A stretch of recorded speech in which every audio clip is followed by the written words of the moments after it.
चलिए बनाते हैं हम सीरीज का थर्ड ड्रेस। ये ड्रेस मैंने अपनी नीस के फर्स्ट होली पर बनाई है, वो भी हाफ मीटर कपड़े से। और बाद में आपको इसमें हैंड पेंटिंग भी देखने को मिलेगा और वीडियो में कई सारे टिप्स एंड ट्रिक्स भी देखने को मिलेगा, तो वीडियो को अंत तक जरूर देखें। चलिए वीडियो स्टार्ट करते हैं। Welcome back to stitch with Anjali. और ये ड्रेस मैंने बनाया है 6 मंथ टू 1 ईयर बेबी के लिए। अब सबसे पहले हमें मेजरमेंट को देखना है जो आपको स्क्रीन पर शो हो रहा है। मेजरमेंट देखने के बाद अब आपको लेना है 2 रेक्टेंगल फैब्रिक जिसकी विड्थ है 21 इंच और लेंथ है 8 इंच। ये दोनों फैब्रिक से हम अपने फ्रॉक का घेरा बनाएंगे, यानी कि बॉटम पार्ट। अब इसको हटा लें। अब फिर से आपको लेना है 2 रेक्टेंगल फैब्रिक अपर पार्ट के लिए अकॉर्डिंग टू बस्ट डाउन, जिसकी लेंथ है 6 इंच और विड्थ है 12.5 इंच। अब इसे विड्थ वाइज फोल्ड करेंगे तो ये हो जाएगा 4 फोल्ड। जॉइंट साइड अपनी तरफ रखें और ओपन साइड दूसरी तरफ। अब जॉइंट साइड से 4 इंच पर शोल्डर के लिए मार्क करें।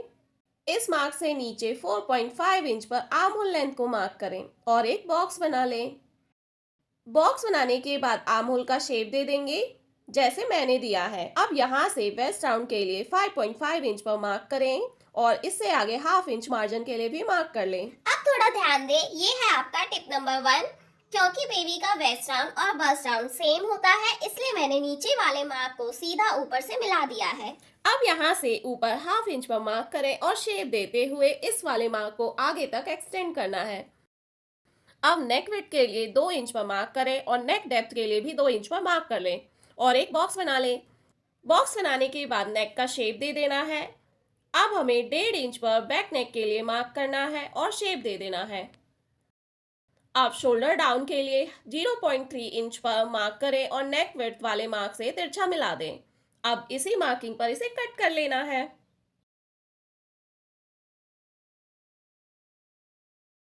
कट करने के बाद अपना फ्रंट पार्ट लें और सेंटर से भी फ्रंट पार्ट को कट कर दें। फ्रंट पार्ट ओपन इसलिए किया है ताकि मैं बेबी को आसानी से ये ड्रेस पहना सकूं। अब हमें इसमें बटन पट्टी को जॉइन करना है, जिसके लिए मैंने लिया है 2.5 इंच चौड़ा 2 पट्टी। अब इन दोनों पट्टी को यहाँ पर दोनों पार्ट पर राइट साइड से रखेंगे और यहाँ से यहाँ सिलाई लगा लेंगे जैसे मैंने निशान लगाया है। मैंने सिलाई लगा लिया है। अब इस पट्टी को रॉन्ग साइड की तरफ थोड़ा सा फोल्ड करेंगे और इस सिलाई मार्जिन पर रखकर सिलाई लगा लेंगे। जैसे आई पट्टी रेडी करते हैं ना, बिल्कुल उसी तरीके से। सेम मेथड से दूसरे पट्टी को भी रॉन्ग साइड की तरफ थोड़ा फोल्ड करेंगे और मार्जिन वाले सिलाई पर रखकर सिलाई लगा लेंगे। मैंने बटन पट्टी को सिल लिया है। अब ये जो एक्स्ट्रा फैब्रिक दिख रहा है उसे मैं कट कर लूंगी। अब हमें राइट साइड वाले बटन पट्टी को दूसरे पार्ट के बटन पट्टी पर इस तरीके से मिलाते हुए रखना है और यहाँ बॉटम में सिलाई लगा लेना है। मैंने सिलाई लगा लिया है। अब मैंने जो आपको सबसे पहले बॉटम पार्ट दिखाया था वो लेना है। अब इस फैब्रिक को डबल फोल्ड करना है और यहाँ ओपन साइड से 1 इंच विड्थ पर मार्क करना है। देन इस निशान से नीचे 1 इंच पर लेंथ के लिए मार्क करें और एक बॉक्स बना लें। बॉक्स बनाने के बाद यहाँ शेप दे देना है और इसी शेप पर इसे कट कर लेना है। मैंने कट कर लिया है। अब यहाँ पूरे स्ट्रेट में एक सिलाई लगाएंगे फ्रिल बनाने के लिए, जैसे मैं आपको निशान लगाकर दिखा रही हूँ।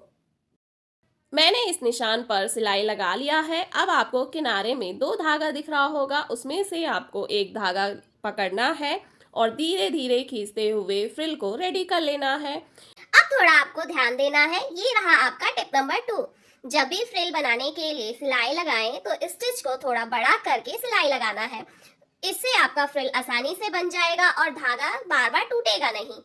देखिए मैंने बड़ी आसानी से फ्रिल बना लिया है। ये फ्रिल मैंने अपर पार्ट के वेस्ट राउंड के अकॉर्डिंग बनाया है। अब अपना फ्रंट पार्ट लें और सीधा साइड ऊपर की तरफ करके प्लेस कर दें। अब आपको बॉटम पार्ट लेना है जिसे अभी हमने फ्रिल देकर रेडी किया है।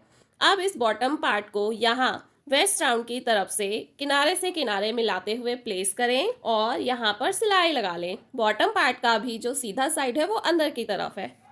सेम मेथड से आपको बैक पार्ट में भी फ्रिल को अटैच कर लेना है। मैंने सिलाई लगा के बॉटम और अपर पार्ट को ज्वाइन कर लिया है। अब दोनों पार्ट को एक दूसरे पर प्लेस करें सीधा साइड अंदर की तरफ करके। अच्छे से प्लेस करने के बाद दोनों पार्ट के शोल्डर को मिलाते हुए यहाँ पर सिलाई लगा लेंगे। मैंने दोनों पार्ट के शोल्डर को मिलाते हुए सिलाई लगाकर ज्वाइन कर लिया है।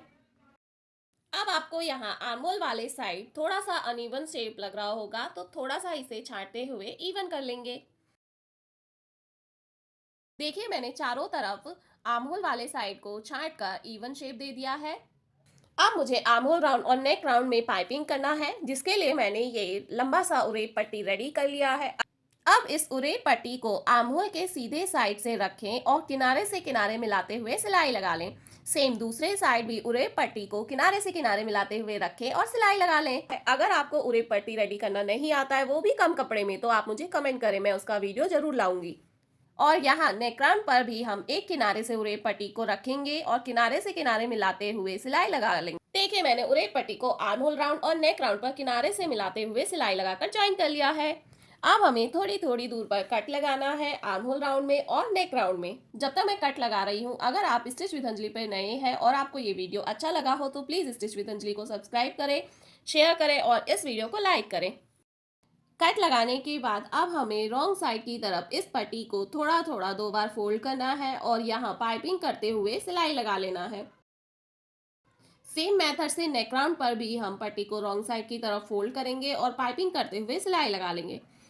देखिए मैंने आर्महोल राउंड और नेक राउंड पर पाइपिंग करके सिलाई लगा लिया है।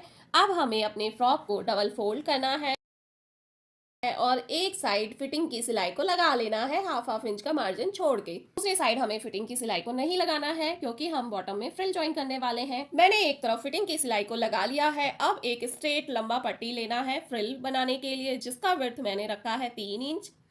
अब इस पट्टी के एक किनारे को थोड़ा थोड़ा फोल्ड करके सिलाई लगा लेंगे और दूसरे किनारे पर एक सीधा सिलाई लगा लेंगे फ्रिल बनाने के लिए।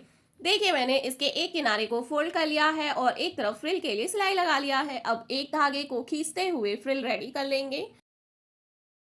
फ्रिल बनाने के बाद यहाँ सीधे साइड से फ्रिल को फ्रॉक पर रखेंगे किनारे से किनारे मिलाते हुए और सिलाई लगाकर फ्रिल को बॉटम में ज्वाइन कर लेंगे।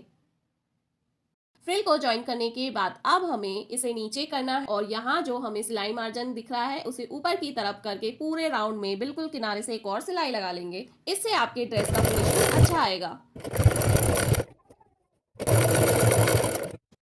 मैंने सिलाई लगा लिया है। अब दोबारा फ्रॉक को डबल फोल्ड करें और यहाँ दूसरे साइड भी फिटिंग की सिलाई को लगा लेंगे। दोनों तरफ फिटिंग की सिलाई लगाने के बाद हमारा फ्रॉक बिल्कुल रेडी हो गया है। अब यहाँ फ्रंट पार्ट पर टिच बटन भी लगा लेंगे। टिच बटन लगाने के बाद हमें फ्रॉक में थोड़ा सा कलरफुल लुक देना है, जिसके लिए हम इसमें हैंड पेंटिंग करेंगे। और अभी होली आ रहा है तो हम होली थीम पर ही पेंटिंग करने वाले हैं। पेंटिंग करने के लिए मैंने लिया है एक्रेलिक कलर और एक मैरीगोल्ड का फ्लावर और एक छोटा सा हैंड शेप कट किया है। अब एक पेपर को यहाँ फ्रॉक के अंदर प्लेस करें। ये रहा आपका टिप नंबर 3। जब भी हम किसी भी ड्रेस पर या कहीं भी कलर करते हैं तो हमें उसके नीचे एक पेपर रखना चाहिए, ताकि जो हम कलर करें वो दूसरी तरफ ना छपे। इसके बाद आपको एक और पेपर लेना है और यहाँ जितना दूर आप फ्रॉक को कलर नहीं करना चाहते हैं वहां पर प्लेस करें और कलर पैलेट में सभी कलर को निकाल लें। कलर निकालने के बाद अब हमें फूल को कलर में डिप करना है और यहाँ इस तरीके से कहीं कहीं पर हमें फ्लावर शेप ड्रॉ कर लेना है। सेम तरीके से मैं सभी कलर में फूल को डिप करूंगी और यहाँ पर पेंट कर लूंगी। फ्लावर प्रिंट करने के बाद अब मैं ये छोटा सा हैंडक्राफ्ट लूंगी और इसके एक साइड पर कलर को प्लेस करूंगी अच्छे से। देन इसे हम एज इट इज फ्रॉक पर छाप लेंगे। छापने के बाद अगर कलर हल्का है तो मैं इसे बाद में डार्क कर लूंगी। मैंने 3 जगह हैंड को पेंट किया है। उसके बाद आपको एक टूथ ब्रश लेना है और उसे पानी में डिप कर लेना है। डिप करने के बाद कलर में डिप करें और यहाँ फ्रॉक पर छींटा मारते हुए कलर कर लें। सेम प्रोसेस से मैंने सभी कलर में टूथब्रश को डिप किया है, उसके बाद छींटा मारते हुए कलर कर लिया है। मेरा फ्रॉक रेडी हो गया है। अब यहाँ जो स्पेस है ऊपर, इसमें हम लिखेंगे वानूस first Holi, let's play Holi mama and papa. मैंने होली के लिए बनाया है, इसलिए मैंने होली पर लिखा है। आप चाहे तो कुछ भी लिख सकते हैं। ये हमारा लास्ट स्टेप था। अब हमें फ्रॉक को ड्राई होने के लिए छोड़ देना है। और थोड़ा ध्यान दें, ये रहा आपका टिप नंबर 4। अगर आप इस कलर को लॉन्ग लास्टिंग बनाना चाहते हैं तो आप इस फ्रॉक को रूम टेम्परेचर पर 24 घंटे तक ड्राई होने दें। उसके बाद इस पर आयरन कर ले। ये एज इट इज ही रहेगा, चाहे आप कितना भी से धो लें। और सेम मेथड से मैंने बैक साइड भी फ्रॉक के पेंट कर लिया है और ये मेरे फ्रॉक का फाइनल लुक है। सेम तरीके से मैंने पैंट भी रेडी किया है। कमेंट में बताना ये वीडियो कैसा लगा और फाइनल लुक अच्छा लगे तो लाइक, सब्सक्राइब एंड शेयर करें। मिलते हैं नेक्स्ट वीडियो में, तब तक अपना और अपने परिवार का ध्यान रखें। Thank you for watching, bye bye.